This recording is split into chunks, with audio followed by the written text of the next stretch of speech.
Hey guys, Jason Schnitzer here with Remax Tiffany Real Estate, and what I've got for you today is my How's the Real Estate Market segment for our first episode of 2023. This is actually starting in week 2 of the new year, so let's get right into it.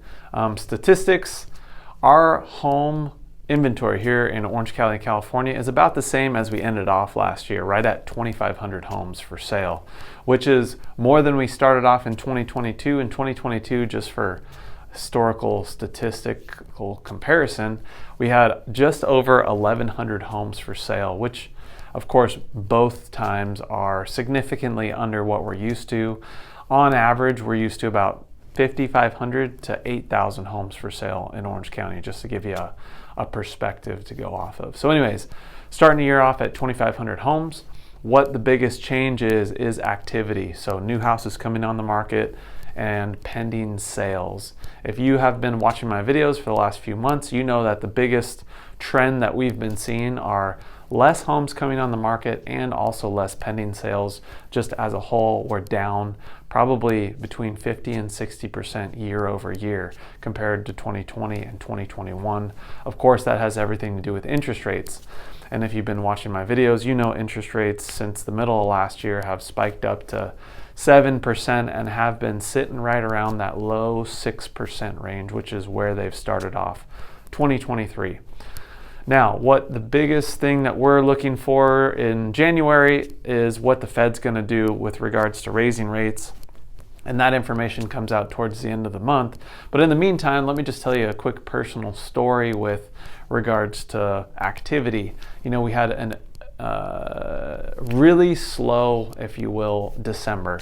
Of course, historically speaking, holiday seasons are always times when the market gets a little lazy. This year, of course, with the way pending sales have been going and new houses coming on the market, it felt extra slow compared to the last 2 years. And we weren't too sure whether or not that was because of the time of the year, because of the market, because of talks of recession, etc.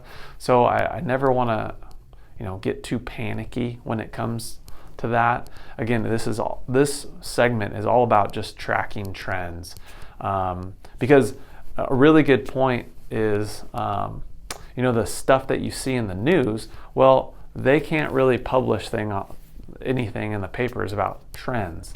What they look for is data. Where do you get data? Closed sales. How do you get closed sales? Well, it's 30 to 45 days for a house to sell. So a lot of times they're using 3 to 4 month old data to write an article in a newspaper. Whereas here, you're getting it right from the horse's mouth, if you will, let you know what's going on right here in our active market. So again, this is why I do this segment, to keep you guys updated on this stuff. So anyways, getting back to my point. We had 3 listings for sale in December. Activity was really lazy. After 2023 ticked over, all of a sudden my phone started ringing. We had more showings, and bang, within the first week, all 3 of those listings sold. So getting back to trends and where 2023 is headed, we've already seen an uptick in activity, more houses coming on the market, more pending sales. Where that's going to end up and where the dust's going to settle with regards to how 2023 is going to look, of course, that's why I do this segment, keep you guys involved. And again, if you guys have questions with regards to what 2023 has with regards to your real estate portfolio, happy to sit down and talk to you about that sort of thing, and just give you the most information so that you're armed, so you can make the best decisions possible on your most expensive assets. So feel free to reach out to me, email, social media, YouTube, all that good stuff. We're here for you with our free market consultations. So Happy New Year, everybody, and I'll catch you next week.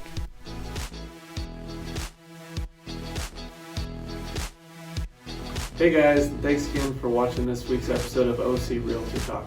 If you gained any value from this video, we'd really appreciate it if you liked, subscribed, and followed us on all our social media platforms. What Jason, I believe, is really, really important for you, whether you're buying a house or selling a house, is understanding the process and knowing exactly what you're getting into. So if you ever have any questions, just follow the links below and we'll get you those answers.